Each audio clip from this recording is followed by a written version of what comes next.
عورت پہ نظر پڑی، پہلی نظر تو معاف ہے لیکن دوبارہ دیکھ بیٹھے، دوبارہ نظر پڑی تو پریشان ہو گئے، خیال آیا میں نے تو خیانت کی اپنے نبی پاک سے، حضور نے تو منع کیا یہ کام کرنے سے۔ اب واپس حضور کے پاس نہیں آئے، جنگل میں چلے گئے۔ ابن قدامہ نے کتاب التوابین میں اس روایت کو لکھا ہے، کہتے 40 دن وہ پہاڑوں میں روتے رہے کہ یا اللہ مجھ سے غلطی ہو گئی۔ کتنے دن؟ اب ہمارا شغل ہے، اس کو لوگ گناہ ہی نہیں سمجھتے، بدنگاہی تو کوئی گناہ ہی نہیں، اب تو یہ شغل ہے۔ اب تو ہمارے ہاں معاذ اللہ تعالیٰ سیانے بیانے بندے بیچ بیٹھے ہوتے ہیں جب یہ باتیں ہو رہی ہوتی ہیں، یہ شغل ہے ہمارا۔ اب تو ابا کے سامنے بچہ وال پیپر گندی تصویر کا لگایا ہوتا ہے پر وہ کہتا ہے با عمر ہے نا جی، عمر ہے نا جی، مجھے پتہ ہی نہیں یہ کتنا گند کر رہا ہے، یہ تباہ ہو جائے گا روحانی طور پر۔ اگر یہ گند دیکھنے میں الجھ گیا تو امام شافعی کا فتویٰ ہے جس کی نظر گندی ہوتی ہے اس کا حافظہ کمزور ہوتا ہے، وہ کوئی بڑا کام نہیں کر سکتا، وہ نفسیات کا مریض ہو جاتا ہے جو گندی نظر والا آدمی ہوتا ہے۔ ہمیں پتہ ہی نہیں کہ ہمارے مسائل اصل میں ہیں کیا۔ تو 40 دن جنگل میں روتے رہے، 40 دن۔ محبوب سارا کچھ جانتے تھے پر خاموش رہے۔ حضرت جبریل امین حاضر ہوئے، عرض کی یا رسول اللہ آپ کا وہ غلام رو رہا ہے۔ رب کہتا اسے بلا لے، میں نے اس کا گناہ معاف کر دیا ہے۔ نبی پاک صلی اللہ علیہ وسلم نے حضرت مولا علی شیر خدا اور جناب سلمان فارسی کو بھیجا، فرمایا فلاں جگہ ہے لے آؤ۔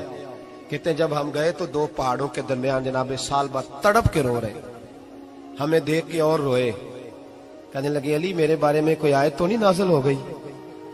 تو کہا نہیں، چل حضور نے بلایا ہے۔ کہا اچھا حضور کہتے کیا تھے، فرماتے کیا تھے؟ کہا پتہ نہیں لیکن بلایا ہے۔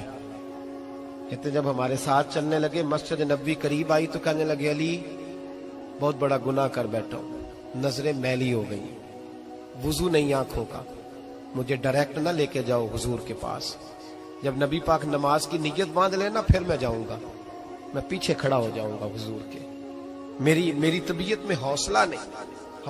یہاں تو پتہ نہیں میں کس طرح عشق رسول کا دعویٰ کرتا ہوں منبر پر بیٹھ کر، اور ہماری یہ میلاد آئے گا تو محفل میلاد میں اس طرح کے دعوے ہوں گے اسٹیج پر کہ علمان والحفیظ، پتہ نہیں کیا کیا لوگ کہہ دیں گے، پتہ نہیں ہم کیا ہیں اور ہم کیا کہہ رہے ہیں، من آنم کے من دانم، پتہ ہی نہیں، اور کتنا بڑا دعویٰ کر دیا۔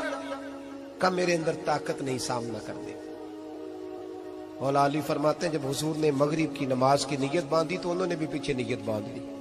اتفاق کی بات یہ کہ حضور نے پہلی رکعت میں سورہ انفطار پڑھنی شروع کر دی، اذا السماء انفطرت واذا الکواکب انتصرت واذا البحار فجرت۔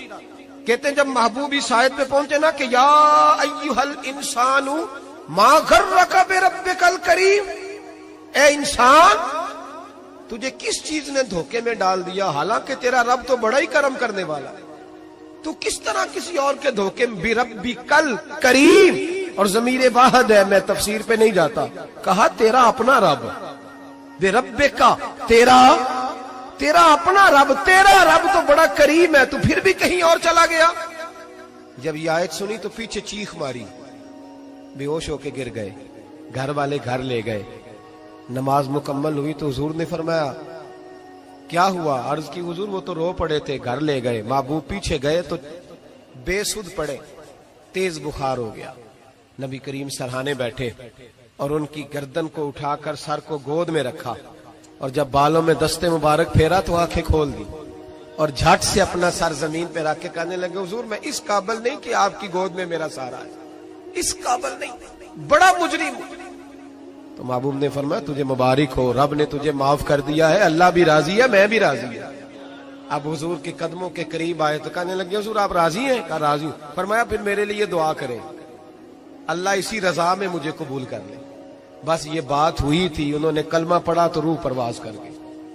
پرواز میرے بھائی احساس پیدا کر، یاد رکھیں اگر روحانی زندگی صحیح نہیں نہ ہوگی، یاد رکھ لیں کسی کا کوئی نقصان نہیں، سارے سکون سے سو جائیں گے، آپ نہیں سو پائیں گے۔